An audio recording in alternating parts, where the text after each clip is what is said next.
Hey everyone, it's Joy here for Honeybee Stamps, and today I created this sweet Valentine's card using the Queen of Hearts stamp and coordinating dies along with a stencil. So in my MISTI I have a piece of Bristol Smooth watercolor cardstock because I'm going to be using my Zig Clean Color Real Brush markers to color this image. Now I'm stamping the whole thing. My original idea I changed halfway through. But I'm going to stamp her, this whole background. This is red rubber, but you can pull the sentiment out, the hearts out, and this cute girl out separately, which I am going to do. So I prepped my background with an anti-static powder tool. I'm using clear embossing ink, and I'm going to emboss her in gold. This is one of my favorite techniques with watercolor markers, is doing some sort of embossing. And I love gold embossing. I think it's just really pretty, but it also helps hold your color in when you're coloring with these. So it makes it even easier to color this background image. Then I'm going to take the girl out separately and I'm going to emboss her as well.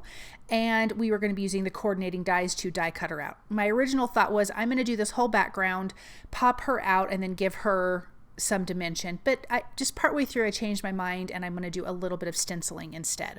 But I am going to show that you can just take that stamp out and do the same thing for that same background. I'm going to be using the sentiment and the cute little hearts from that background, but there's die cuts for everything, even the whole big background piece. So really a lot of fun. Let me sprinkle this on and then I'm going to heat that with my heat tool, and then we can start coloring here in just a second. Now, like I mentioned, I'm using Zig Clean Color Real Brush markers. I just grabbed a ton of pinks. I wanted her to be overly pink, lots of pink. I did bring in a red, and I'm just going to color her. I just really wanted her to be ultra pink. That was kind of my thought for this dress and her cute umbrella. Everything's a little bit over the top, so I thought the coloring should be a little bit over the top as well. So like I mentioned, I'm going to be using a red, and I'm going to be using 3 or 4 different colors of pinks. I think there's 3 different colors of pinks.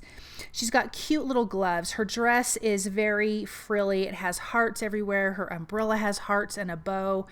It's just so girly and so cute. I just thought she's just a really fun image to color. There's lots of different ways you could color her.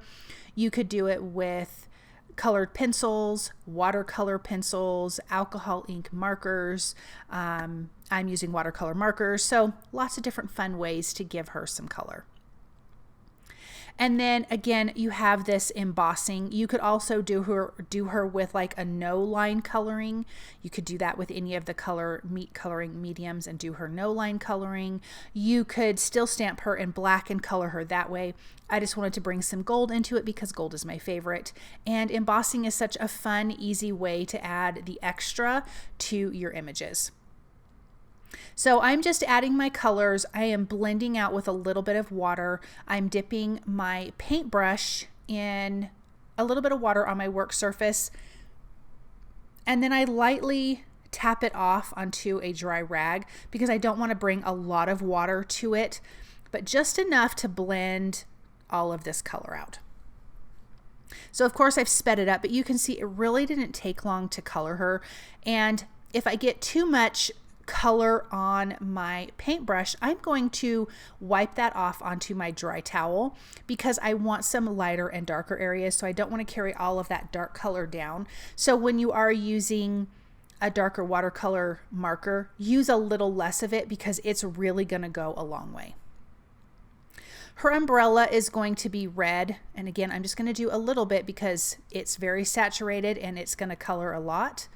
And then I'm going to take off some of that excess off of my paintbrush before I continue coloring. I'm going to do the same thing underneath, and then I do add a little bit of pink with that frilly edge. I should have done the lightest pink, but I didn't. And so you can still see that it's pink. I just wanted it to be a little bit different. So I think that's one thing I would change about that. Gave her a little bit of pink to the cheeks, and I'm just going to kind of blend that out a little bit more so it's a bit softer and not so harsh on her cheek. And then we have some cute little heart flowers down by her feet. I'll do some green for the leaves and a red and a pink for those hearts.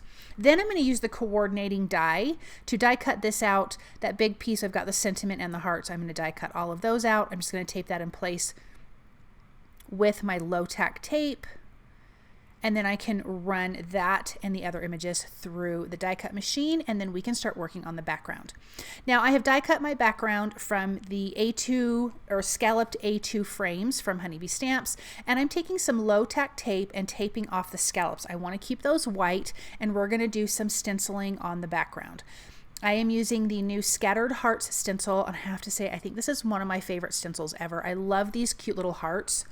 So I'm going to do this is Kitsch Flamingo Distress Oxide ink, and then I'm for the one stencil, and there's two stencils in here. So the next stencil I'm going to do Salvaged Patina. I wanted to add a little bit of blue behind this to break up all of that pink and red, and then I'm going to ink blend a little bit with that Salvaged Patina around the edges before I remove the low tack tape. So just a little bit around there just to give a little more something extra. And then I'm also going to splatter this with picked raspberry distress spritz because it's so shiny and metallic-y, and I thought that would be a lot of fun on the background as well. So I'm going to take the lid off and just splatter. I wanted to give it a nice good shake. And then I can peel off all of that low tack tape, and that's going to reveal that we left the white scalloped edge. But you don't have to do it that way. You could absolutely ink blend and stencil that scalloped edge, and maybe that would have been pretty with the light blue, but I just kept it white. I'm going to add some foam adhesive behind the girl and my sentiment, but not the heart. So I'm going to place her down right in the center, kind of towards the bottom. And then the sentiment says Queen of Hearts. I'm going to place it at the top, and of course it's embossed with the gold embossing. And then I'm going to use 3 of these hearts and just adhere them onto the background to give a little extra detail with these cute little hearts. And I love that they're not completely colored in. And then this will be adhered to a white A2 size card base, and we can take a look at this in just a second up close and see all of the beautiful detail of the stamp. That's where red rubber stamps really come in. They have so much detail. It's gorgeous. So look at that gold embossing, all of her pink on her dress, the sentiment. I just love that. I think her umbrella is so cute and so pretty. Such a sweet image. Thank you guys so much for stopping by and watching. I hope that you guys enjoyed this project. I hope that you feel inspired by it, and I hope you guys have a great day.